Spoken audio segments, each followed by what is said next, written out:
The coffee pot was still in Mara Voss's hand when the man at table 9 knocked the old woman's tea onto the floor and laughed like it was the funniest thing he had seen all week. Mara did not think, she was already moving. The diner was half empty that night, the kind of quiet that made every loud voice sound louder than it was. Mara had been on her feet for 9 hours, her shoes falling apart at the heel, her paycheck already spent in her head before it even arrived. She was tired in the way that lives in the bones, not just the legs, but none of that mattered now. The old woman sat alone in the corner booth, wrapped in a coat too thin for the weather outside. Her hands trembled as she reached for a napkin, and the group at table 9 watched her struggle like it was entertainment made just for them. "Watch it, Granny," the man said, his voice dripping with mockery. "Some of us actually want our drinks in the cup, not on the floor." His friends laughed.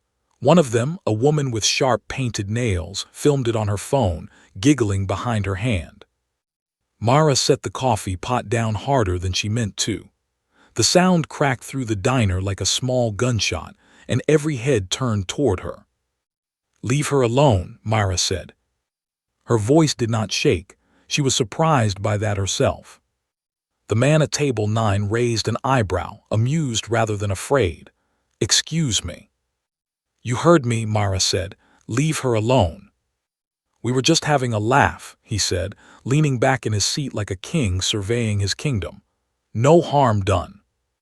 "There's an old woman shaking on the floor and you're filming it for fun," Mara said. "That's not a laugh, that's cruelty with good lighting." Someone near the counter snorted. The man's face went red. Mara did not wait for his answer. She grabbed a stack of napkins and knelt beside the old woman, dabbing gently at the spilled tea on her coat sleeve. Up close, the woman's eyes were sharp, far sharper than her trembling hand suggested. She looked at Mara the way someone looks at an answer they have been waiting a long time to receive. "You didn't have to do that," the old woman said quietly. "Yes, I did," Mara said. She helped her to her feet, steadying her by the elbow, and guided her to a cleaner booth near the window, away from table 9 and its cruel little audience. "I'll get you a fresh cup," Mara said, "on me." "You can't afford that," the old woman said, and there was something almost like humor buried in her voice, dry and unexpected. "No," Mara admitted, "but I'm doing it anyway." She went to the counter to pour a new cup, ignoring the manager's glare from behind the register. She could already feel the write-up coming, the way a person feels rain before it falls. It didn't matter. Some things cost more to ignore than to do. When she returned, the old woman was watching the door, her fingers wrapped tightly around a small black coin purse, worn soft at the edges from years of handling. "Thank you," the woman said, and pressed exact change onto the table, counted out to the last cent, the way people count money when every cent has a memory attached to it. "You don't need to pay for the second cup," Mara said. "I told you it's on me." "I always pay what I owe," the old woman said. There was steel under the frailness, buried deep, the kind of steel that does not rust even after decades underground. Mara didn't argue. She had learned a long time ago that some people needed to pay their way, because owing nothing to anyone was the last piece of dignity they had left to hold on to. The manager called her name from across the diner, sharp and short. Mara sighed and left the old woman with her coffee, walking toward the office in the back where every difficult conversation in this building happened. "You can't talk to customers like that," the manager said the moment she stepped through the door. "They were laughing at an old woman who could barely hold her cup," Mara said. "Not your business." It became my business the second she spilled her tea, and they started filming instead of helping. The manager's mouth pressed into a thin line. He was not a cruel man, just a tired one, worn down by a job that paid him just enough to keep having it. "I have to write you up. Corporate policy." "Fine," Mara said. "Write it up." She walked out before he could say anything else, back into the dining room, back toward the booth by the window. But the booth was empty. The old woman was gone. No note, no goodbye, just a folded napkin left neatly on the table, and beside it, the exact change for the coffee she had insisted on paying for, down to the last coin. Mara stood there for a moment, feeling strangely hollow, the way you feel when a stranger disappears from your life exactly as quickly as they entered it. She had expected a thank you, maybe a name, maybe nothing at all. She had not expected this quiet, careful exit, like the woman had rehearsed leaving rooms without being noticed. She cleared the table herself, tucking the napkin into her apron pocket without knowing why. Something about it felt important, though she could not have said what. The rest of her shift passed in the usual blur of orders and spilled drinks and tired feet. Table 9 left without tipping, which did not surprise her in the slightest. Cruelty rarely tips well. By the time she clocked out, the night sky outside had turned the color of an old bruise, purple fading into black, and her legs ached with every step toward the bus stop. She counted her tips twice on the walk home, the way she always did when the numbers mattered too much to trust to memory. $14. $14 after 9 hours on her feet, after risking a written warning, after a stranger vanished before she could even learn her name. It was not enough. It was never enough these days. Mara's apartment was small, the kind of small that made a person feel like the walls were listening in on every private thought. She had lived there since her grandmother passed, since the last of the medical bills had eaten through what little savings the family had left behind. She did not turn on all the lights when she got home anymore. Electricity cost money, and money was the one thing she could not laugh her way out of needing. She sat at her kitchen table, the folded napkin from the diner still in her apron pocket, and pulled it out without quite meaning to. She unfolded it slowly, expecting nothing, maybe a stain, maybe nothing written at all. There were 3 words on it, written in a careful, old-fashioned hand that belonged to someone who had learned penmanship before penmanship stopped being taught. "Thank you, dear." That was all. No name, no number, just 3 words and the quiet weight of them. Mara sat with the napkin for a long time, turning it over in her fingers like it might reveal something more if she looked hard enough. She thought about the woman's trembling hands, the exact change counted out to the cent, the sharp eyes that did not match the frail body they lived inside. There was a story there. She was sure of it, tucked somewhere behind those sharp eyes, but it was none of her business, and she told herself that firmly twice before she finally put the napkin in a drawer and went to bed. She did not expect to see the old woman again. She was wrong. 3 days later, on a Tuesday just as slow as the one before it, the bell above the diner door rang, and Mara looked up from wiping down the counter to see the same thin coat, the same trembling hands, the same sharp eyes settling into the same corner booth by the window, as if she had never left at all. Mara felt something in her chest loosen, some small worry she hadn't realized she was carrying until it was gone. She grabbed the coffee pot and walked over without being asked. "You came back," Mara said. "I told you," the old woman said, a small, dry smile tugging at the corner of her mouth. "I always pay what I owe." Mara poured the coffee, careful not to spill a drop this time, and something about the moment felt like the beginning of an agreement neither of them had spoken out loud yet. "I don't even know your name," Mara said. The old woman was quiet for a moment, studying her the way a person studies a door before deciding whether to open it. "Alina," she said finally. "You can call me Alina." "Mara," she answered, setting down the coffee pot. "Mara Voss." Alina nodded slowly, as if filing the name away somewhere important, somewhere it would not be forgotten. "It's a good name," Alina said, "strong." "It was my grandmother's name too," Mara said, and then, surprising herself, added, "She passed last year." "I'm sorry," Alina said, and it did not sound like the empty sympathy strangers usually offered.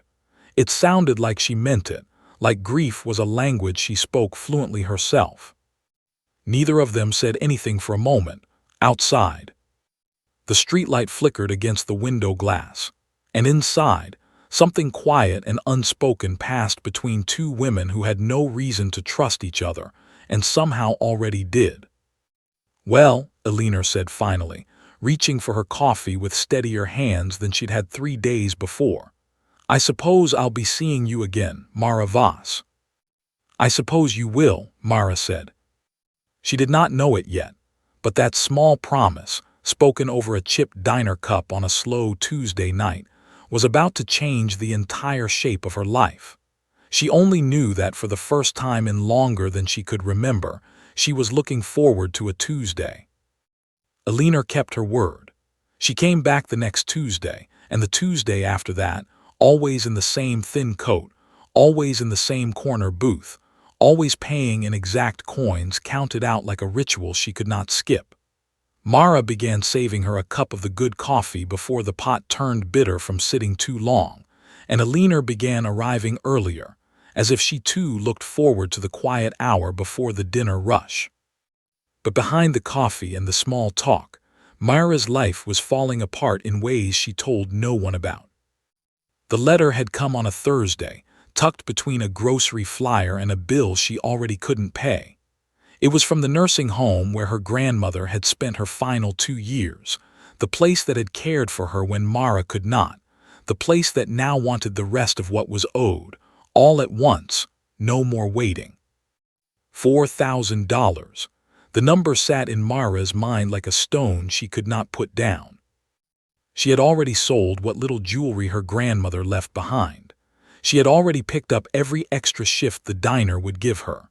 She had already stopped buying anything that wasn't food or rent, had already patched her shoes with tape instead of buying new ones, had already learned to live on less than most people thought was possible.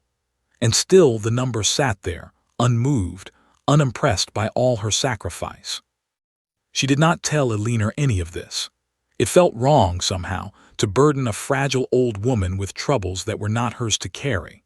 Instead, Mara poured coffee and made small talk about the weather and the diner's terrible jukebox, and let Eleanor's presence be a small bright spot in days that were otherwise gray all the way through. But Eleanor noticed things. She was the kind of woman who noticed everything and said very little about most of it. "You've lost weight," Eleanor said one evening, studying Mara over the rim of her coffee cup. "Diner food does that to a person," Mara said, forcing a laugh. "No," Eleanor said simply, "it doesn't." Mara busied herself wiping down the counter, avoiding the sharp eyes that seemed to see straight through her deflections like they were made of glass. "I'm fine, Eleanor." "I did not ask if you were fine," Eleanor said. "I made an observation." Mara set down her rag and looked at the old woman properly for the first time that evening. There was something unnervingly perceptive in Eleanor's expression, something that made Mara feel like a child caught, hiding a bad report card behind her back. "It's nothing I can't handle," Mara said finally. "Most people say that right before they stop being able to handle it," Eleanor said. Mara did not have an answer for that.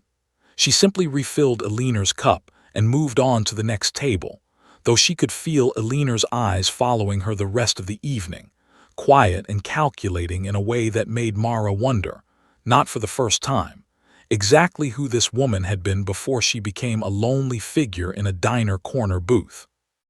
The weeks that followed blurred together in a haze of extra shifts and aching feet.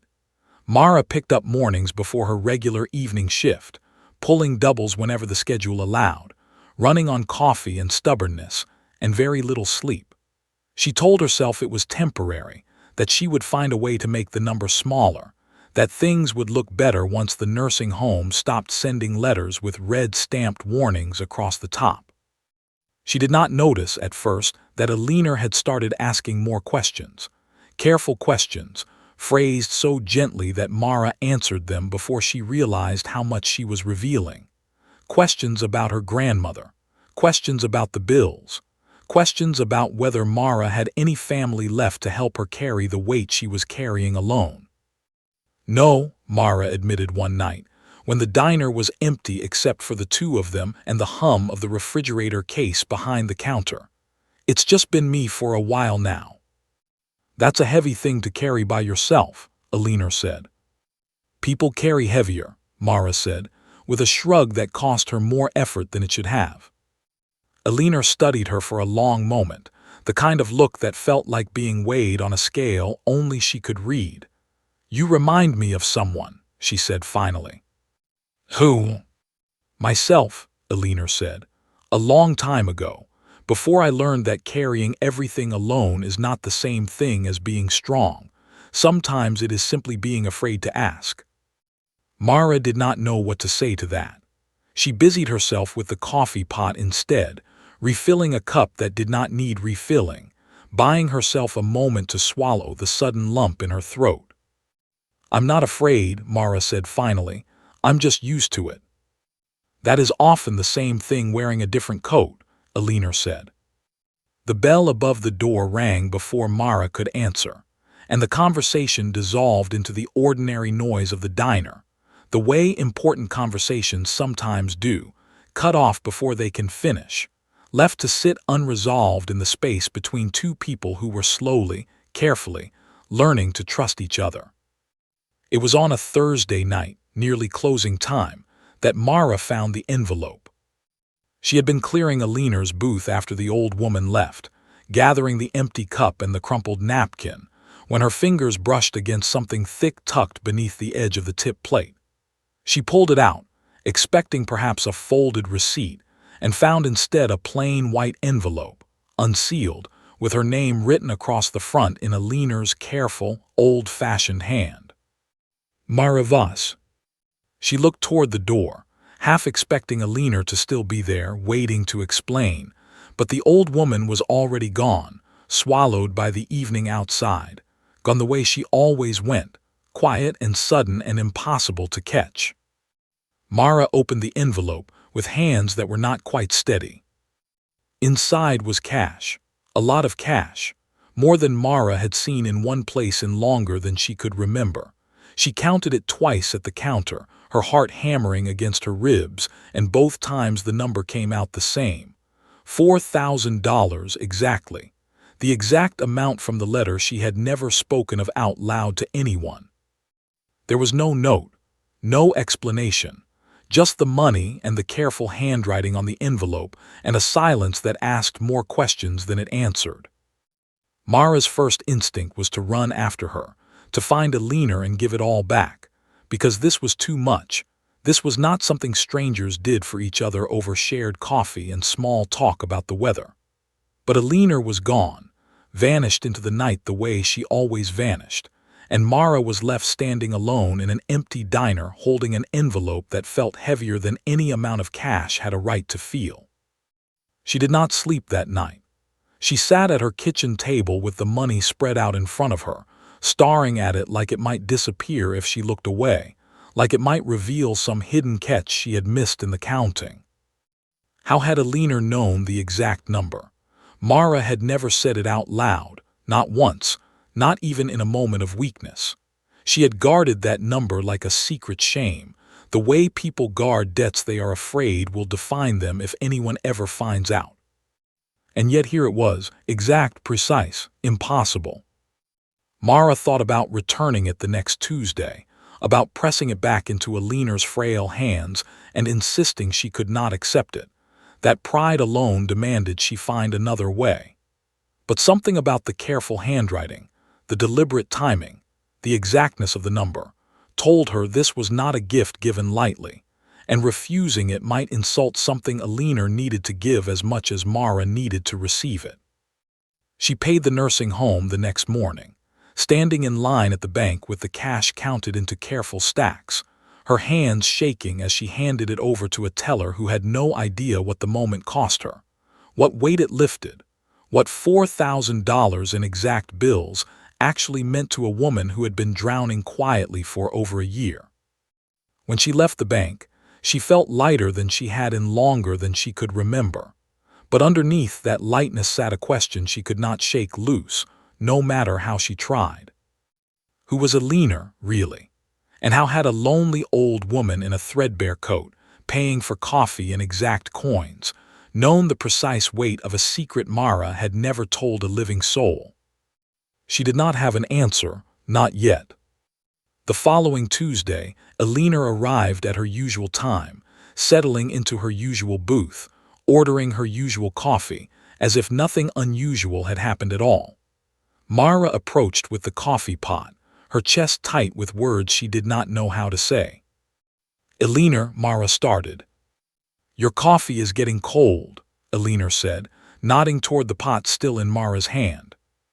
"The money," Mara said.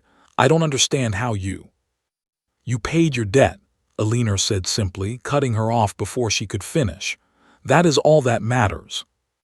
"But how did you know the exact—" "Some things," Alina said, her sharp eyes settling on Mara with an expression that closed the subject as firmly as a locked door, "are better left unexplained. Pour my coffee, dear." Mara poured the coffee. She did not ask again.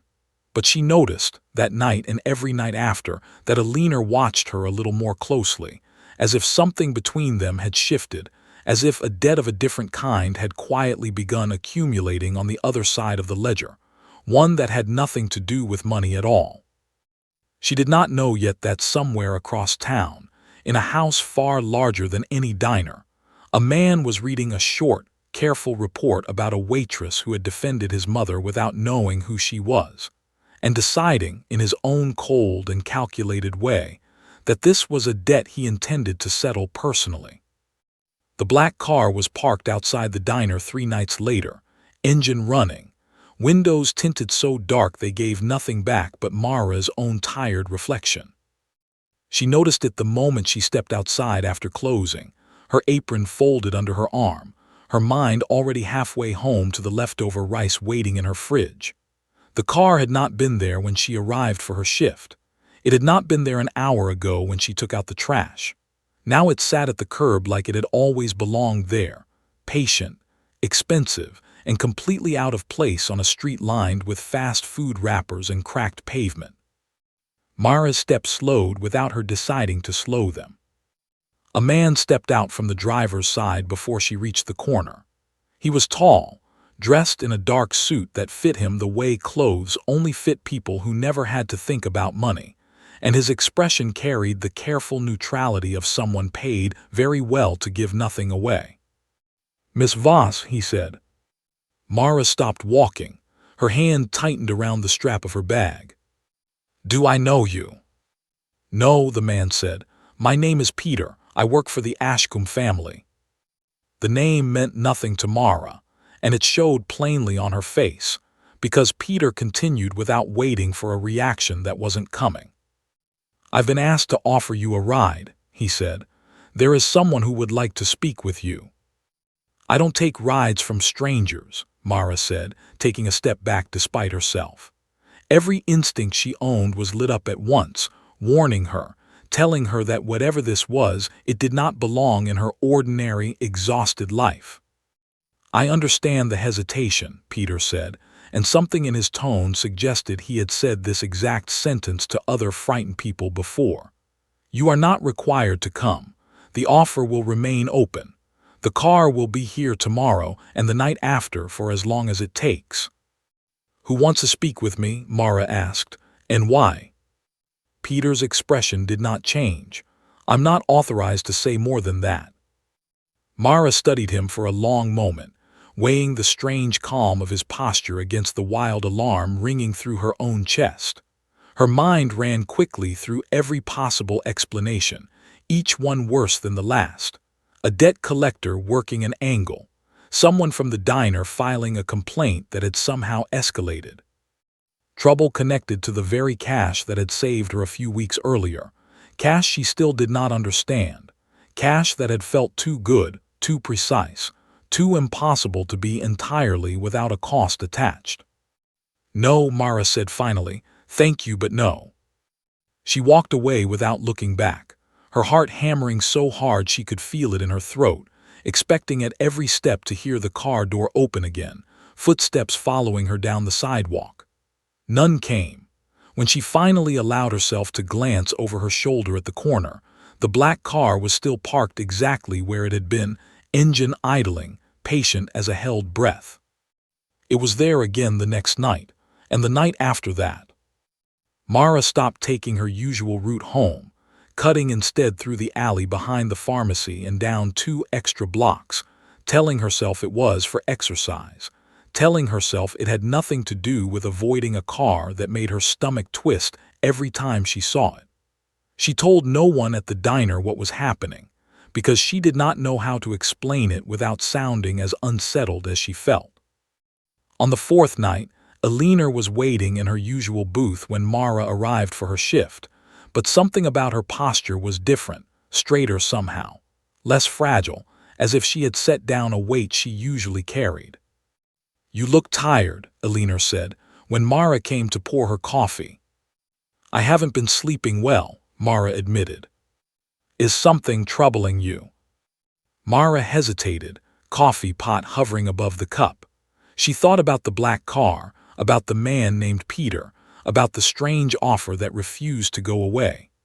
She almost told Alina everything, the way she had almost told her about the nursing home bill before the envelope appeared on its own and made the confession unnecessary. "There's a car," Mara said finally. "It's been outside some nights. A man wants me to go somewhere, meet someone. I don't know who or why." Something flickered across Alina's face there and gone so quickly Mara almost missed it. If she had not been watching closely, she might have called it nothing at all. But it was not nothing. It was recognition. "Did he give a name?" Alina asked, her voice carefully even. "Peter," Mara said. "He said he worked for a family, the Ashkcoms, I think." The coffee cup in Alina's hands trembled, just slightly, just enough for Mara to notice the small clink of porcelain against porcelain. "Alina." "It's nothing," Alina said quickly, too quickly, setting the cup down with more care than the moment seemed to require. "You should be careful, Mara. Strange cars outside diners rarely mean simple things." "That's what I thought," Mara said, "but something about it doesn't feel dangerous. It feels more like—" she struggled for the right word, "like an invitation I don't understand the reason for." "Sometimes," Alina said slowly, "invitations are more complicated than they appear. Not dangerous, just complicated." "Do you know something about this?" Mara asked, studying the old woman's face more closely than she had allowed herself to before. "I know that some families carry more weight than they let show," Alina said, which was not an answer at all, and both of them seemed to understand that, though neither pushed further. Mara let the subject drop, though it sat uneasily between them for the rest of the evening, an unspoken thread neither of them was ready to pull. The car was there again when her shift ended. This time, Mara did not walk past it. She stopped at the curb, arms crossed, staring at her own faint reflection in the tinted glass until the driver's door opened and Peter stepped out once more, his expression as carefully composed as it had been every night before. "You're persistent," Mara said. "I was asked to be," Peter said, "not aggressive, simply present." "Who is asking?" "A man who does not enjoy being ignored," Peter said, and for the first time, something like the ghost of amusement touched the corner of his mouth. "Though I suspect, in your case, he is finding the experience unusually educational." Mara almost laughed despite herself, the tension in her shoulders loosening by some small fraction. "Educational how?" "Most people get into the car by the 2nd night," Peter said. "You are on your 4th. "Most people are probably more afraid of him than I am," Mara said.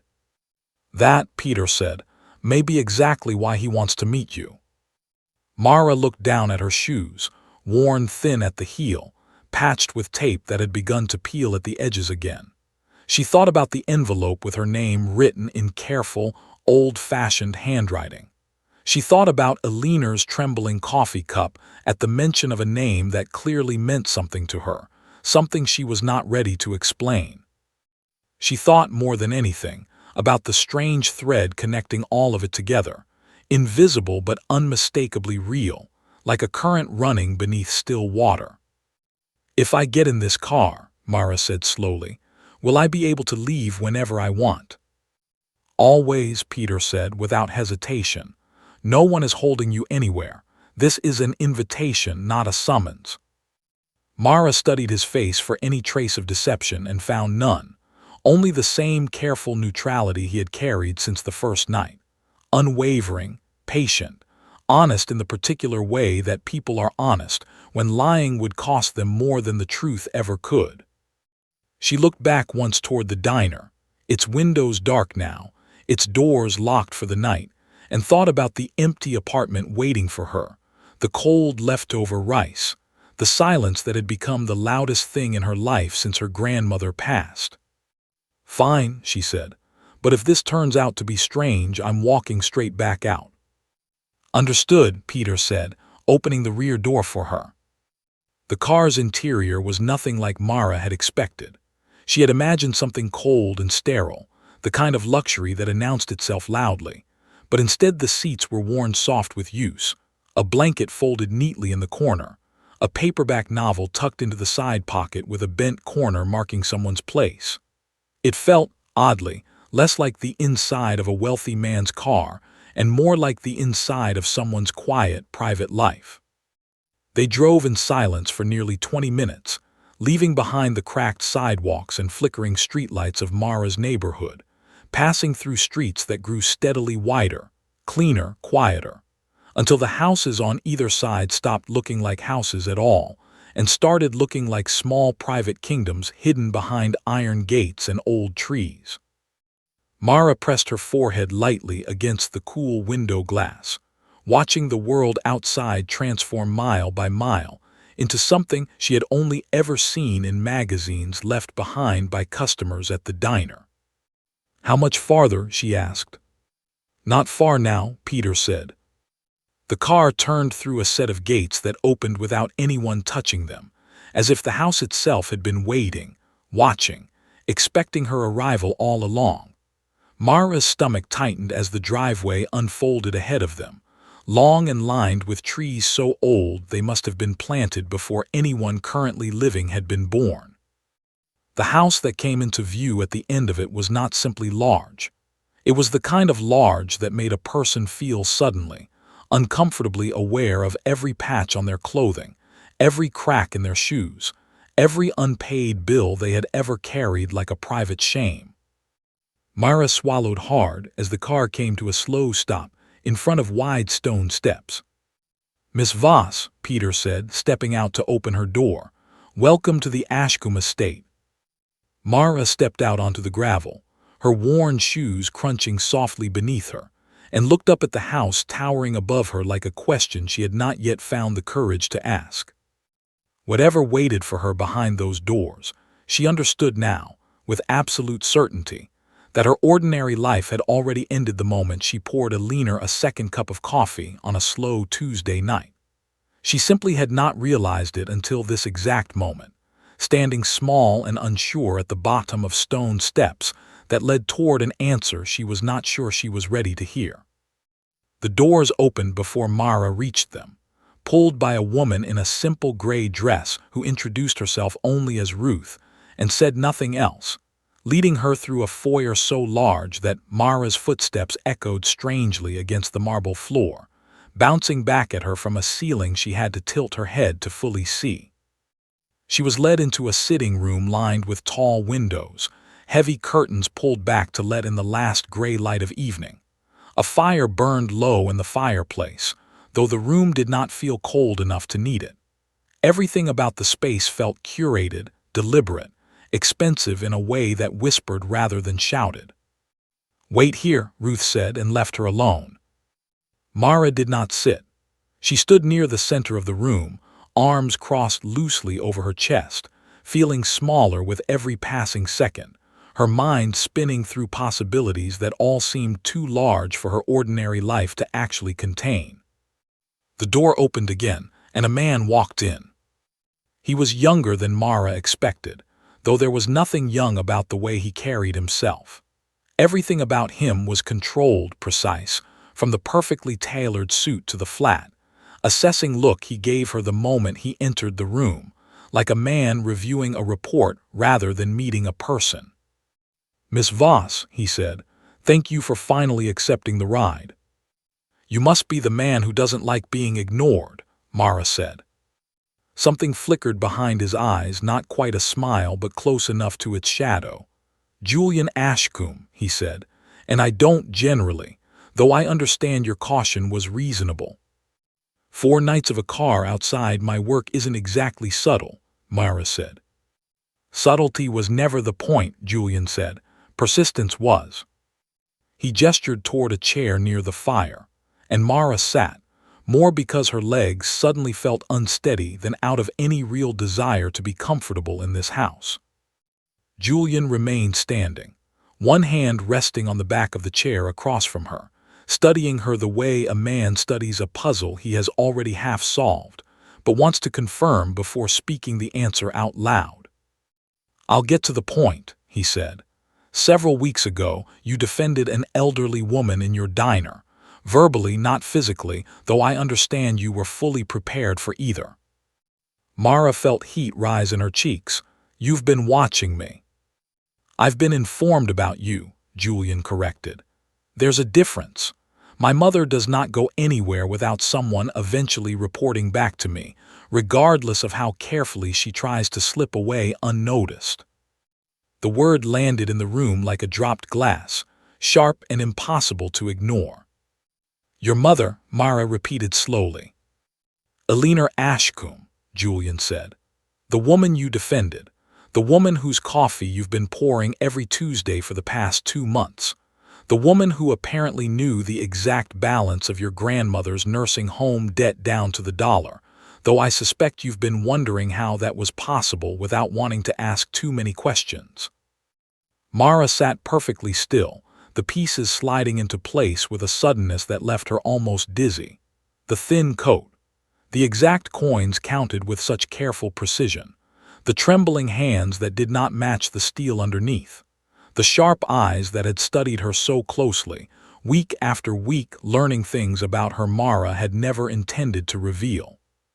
"She's your mother," Mara said again, quieter this time, as if saying it softly might make it easier to believe. "She is," Julian said, "though I imagine the coat and the diner booth made that difficult to guess." "She pays in exact change," Mara said, almost to herself, "every single time, like she's never had extra." "She insists on it," Julian said, and for the first time, something in his cold composure cracked slightly, revealing a thread of genuine frustration underneath. "She refuses cars, refuses staff, refuses nearly every comfort this family can offer her, and instead spends her evenings in diners, alone, dressed like she has nothing, when she could have anything she wanted." "Why?" Mara asked. Julian was quiet for a long moment, his jaw tightening slightly before he answered. "Because she does not trust comfort," he said. "She grew up with none of it. She built this family's fortune from almost nothing, alongside my father before he passed. And somewhere along the way, she decided that comfort makes people soft, makes people blind to what is actually happening around them. She prefers to sit in diners and watch the world as it actually is, rather than the world money pretends it can be." Mara thought of Elena's sharp eyes, missing nothing, cataloging every detail of Mara's exhaustion long before Mara had said a single word about it out loud. It made a strange kind of sense now, unsettling and clarifying all at once. "So the envelope," Mara said, "the exact amount she knew because." "She has people who report to her the same way people report to me," Julian said. "It is, apparently, a family trait neither of us has managed to outgrow." "That's not normal," Mara said. "No," Julian agreed, "it isn't." Mara studied him for a long moment, the cold precision of his posture, the careful way he chose each word like it had been weighed on some internal scale before being allowed to leave his mouth.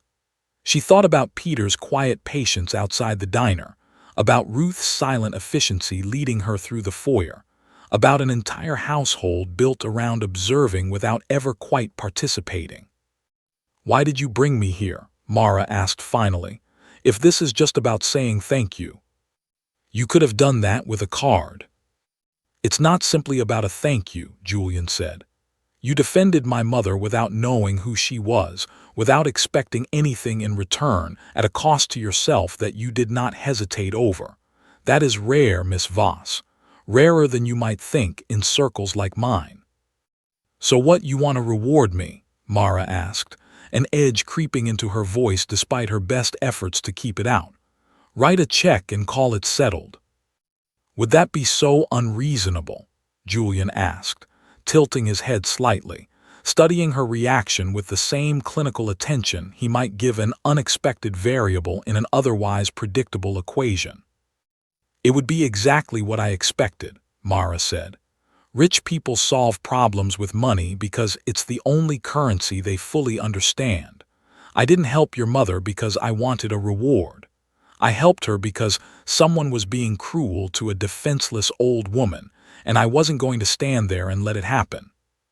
Something shifted in Julian's expression, subtle but unmistakable, like a door opening a single careful inch. She said something similar, Julian said quietly, about you. What did she say? That you counted out her exact change back to her once, when she came up short by a few coins, instead of simply letting it go the way most people would. Julian's voice had lost some of its clinical edge, something more uncertain creeping into its place. She said it meant you respected her enough not to offer charity disguised as kindness. Mara remembered the moment vaguely, an evening weeks ago when a leaner had come up 11 cents short, and Mara had quietly slid the difference across the counter from her own tip jar without drawing attention to it. Then insisted, when a leaner tried to argue, that the register had simply miscounted. I didn't think she noticed that, Mara said. She notices everything, Julian said. It is, unfortunately for the rest of us, another family trait. The door opened before either of them could say anything further, and Alina herself stepped into the room, no longer wearing the thin coat Mara had come to know, dressed instead in something simple but clearly expensive, her posture straighter than it had ever appeared in the diner booth, though her sharp eyes remained exactly the same. Julian, Alina said, I told you not to frighten her with the car outside the diner for 4 straight nights like some kind of overbearing suitor. I told Peter to be patient, not invisible, Julian said, a note of something almost like defensiveness in his voice that surprised Mara more than anything else in the room so far. You're her son, Mara said quietly, still turning the fact over in her mind like a stone she could not quite stop touching. I am, Alina said, settling into the chair beside Mara's with far more ease than she had ever managed climbing into a diner booth. And I imagine this has been a great deal to absorb in one evening. That's putting it gently, Mara said. I find gentleness works better than shock in most situations, Alina said, though my son sometimes forgets that lesson. Julian did not argue the point, which told Mara more about the dynamic between them than any explanation could have offered. Why the diner? Mara asked, looking between them. Why any of this? You could have anything. Why sit in a corner booth counting coins like you have nothing? Alina was quiet for a long moment, her sharp eyes drifting toward the fire, some old memory flickering behind them that she did not immediately share. Because money changes how people see you, Alina said finally, and I have spent a great deal of my life being seen for what I have, rather than who I am. The diner was the only place left where people looked at me and saw simply an old woman, nothing more, nothing less. Most of them were unkind about it, the way people often are toward those they believe hold no power over them. Her gaze shifted to Mara, steady and warm in a way that undid something tight in Mara's chest. You were the only one who was kind, without knowing it would ever matter. The room fell silent except for the low crackle of the fire, and Mara sat with the weight of that sentence, understanding for the first time the true size of what had happened between them over 2 months of Tuesday evenings and chipped coffee cups. So what happens now? Mara asked quietly. Julian and Alina exchanged a glance loaded with something unspoken, some private conversation passing between mother and son in the space of a single look. "Now," Julian said, turning back to Mara, "we discuss what you would like in return for what you have already given this family, freely and without condition." "I already told you," Mara said. "I don't want anything." "I heard you the first time," Julian said. "I simply don't believe it's the end of the conversation." Mara opened her mouth to argue, but something in his expression stopped her, some flicker of genuine uncertainty beneath the careful control, as if he too did not fully know what came next, only that neither of them was ready yet to let this particular evening end. "I don't want a settlement," Mara said again, more firmly this time, standing from her chair as if putting distance between herself and the offer might make it easier to refuse. "I didn't help Alina because I was hoping something like this would happen. I want to be clear about that." "I believe you," Julian said. "That is precisely what makes this difficult." "Difficult how?" "Because I don't know how to thank someone who doesn't want to be thanked," Julian said, and for the first time since she had entered the house, his careful composure slipped enough to let something almost helpless show through underneath it.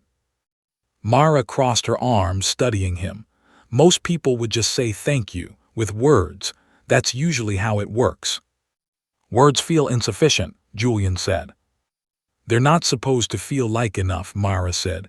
"They're supposed to be honest. That's the whole point." Alina watched the exchange from her chair by the fire with the quiet satisfaction of someone observing exactly the outcome she had hoped for, though she said nothing, letting the two of them work through it without her interference. Julian was quiet for a long moment, and when he spoke again, his voice had lost the polished, transactional edge it carried when Mara first sat down. "Thank you," he said simply, "for what you did for my mother. Not because you expected anything from it, because it mattered and it should have come from me the moment I heard about it, instead of an offer to write a check." Mara felt something loosen in her chest, some tension she had been carrying since the first night the black car appeared outside the diner. "That's better," she said. "That I'll accept." "And nothing else?" Julian asked. "Truly nothing?" Mara hesitated, and in that hesitation, Alina finally spoke from her chair by the fire. "Let her breathe, Julian," Alina said. "Not everyone wants to be handled the way you handle board meetings." "I wasn't handling her," Julian said, a flash of something almost boyish creeping into his otherwise composed expression, an argument clearly well worn between mother and son. "You were absolutely handling her," Alina said. "4 nights of a car outside her workplace. That is handling, dear, whether you intended it as such or not." Mara found herself smiling despite everything, watching the two of them fall into an old, familiar rhythm that had nothing to do with money or status, and everything to do with a mother who knew her son far better than he perhaps wished she did. "I should go home," Mara said finally. "I have a shift in the morning." "You could take the day," Julian offered, then caught himself before Alina could interject again, softening the words. "If you wanted to, not as payment, simply as an offer freely given which you're free to refuse." Mara considered it, surprised by how much easier the offer felt once it was stripped of its price tag. "I'll think about it," she said, "but I do need to get home tonight." "Peter will take you," Julian said. "I know the way now," Mara said, a small, dry humor slipping into her voice. 4 nights of watching that car, I could probably drive it myself." Something that might have been the beginning of a real smile touched the corner of Julian's mouth, quickly controlled but not quite hidden in time. Alina rose from her chair as Mara turned to leave, crossing the room with steadier steps than Mara had ever seen her manage in the diner booth. She took Mara's hand in both of hers, her grip firm despite the frailness Mara had grown used to seeing. "Thank you for the coffee," Alina said. "All those Tuesdays, it was the closest thing to peace I've had in a very long time." "You can still come," Mara said. "You don't have to stop." Just because I know now. I intend to, Alina said, though I imagine my son will insist on a slightly less dramatic car outside the window from now on. I make no such promises, Julian said, and this time the humor in his voice was unmistakable, surprising even himself, judging by the way his eyebrows lifted slightly at his own words. Mara left the estate that night with Peter driving her home in comfortable silence, the paperback novel still tucked into its side pocket, the blanket still folded neatly in the corner. She watched the wide, quiet streets slowly narrow back into the cracked sidewalks and flickering streetlights of her own neighborhood, and felt strangely like she was returning not to her old life, but to a version of it that had been quietly, permanently rearranged. Tuesday came again 3 days later, and Alina was in her usual booth when Mara arrived for her shift, dressed once more in the thin coat, though Mara noticed now the careful, deliberate choice behind it, understanding for the first time that the coat was not poverty but a kind of armor, worn on purpose, chosen the way a soldier chooses old, trusted boots over anything new and untested. Same as always, Mara asked, coffee pot in hand. Same as always, Alina said. Mara poured the coffee, and for a moment everything felt exactly as it had before, ordinary and unremarkable, the quiet hum of the diner around them, the chipped cup between Alina's steady hands. But everything had changed too, in the way that mattered most. Mara no longer wondered who this strange, sharp-eyed woman really was. She knew now completely, and found that the knowing did not shrink the friendship between them, only deepened it, the way a photograph becomes more meaningful once you learn every name of every face standing in it. The bell above the door rang, and Mara glanced up out of habit, expecting another regular customer, another slow evening unfolding exactly as expected. Instead, Julian Ashkcom walked in, dressed down from his usual sharp suit, looking distinctly out of place among the chipped counters and faded booths, though he carried himself with the same quiet control regardless of the setting. "You're supposed to be running a company," Alina said, not looking up from her coffee, clearly unsurprised by his arrival. "I took an hour," Julian said, sliding into the booth across from his mother, glancing briefly at Mara with an expression that carried none of the cold assessment from their first meeting. "I wanted to see this diner everyone keeps mentioning." "It's not much to see," Mara said. "No," Julian agreed, looking around at the faded booths and the flickering neon sign in the window. "But I understand the appeal now."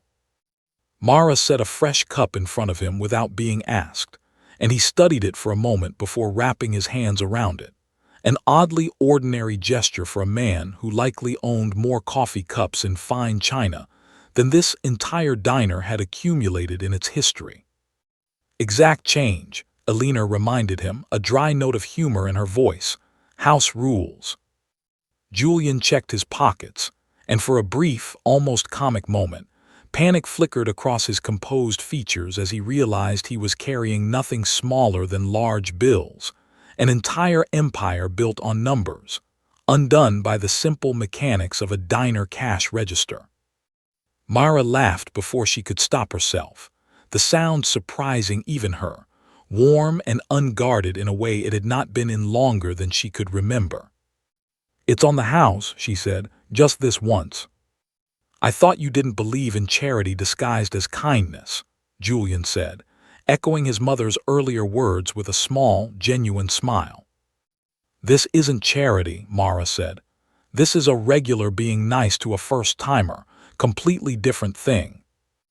Alina watched the exchange over the rim of her coffee cup, satisfaction settling quietly into the lines of her face, though she said nothing, letting the moment exist exactly as it was, unforced and unhurried. Outside, the evening settled slowly into night, the streetlights flickering on one by one along the cracked sidewalk, and inside the diner, 3 people who had never expected to know each other sat together over chipped coffee cups, held together by a debt none of them had ever intended to create, and none of them, in the end, were in any hurry to see repaid. Mara went home that night with her shoes still patched with tape, her apartment still small, her life still ordinary in most of the ways that mattered. But something had shifted, quietly and permanently, in the space where loneliness used to sit. She thought of Aliner's exact coins, of Julian's empty pockets, of a friendship that had begun with 3 simple words on a napkin and grown, slowly and honestly, into something none of them had names for yet, but all of them intended to keep. The following Tuesday, she set 2 cups on the counter before either of them arrived, and found, for the first time in a very long while, that she was not counting tips on her walk to work, but counting instead the minutes until the bell above the door rang again.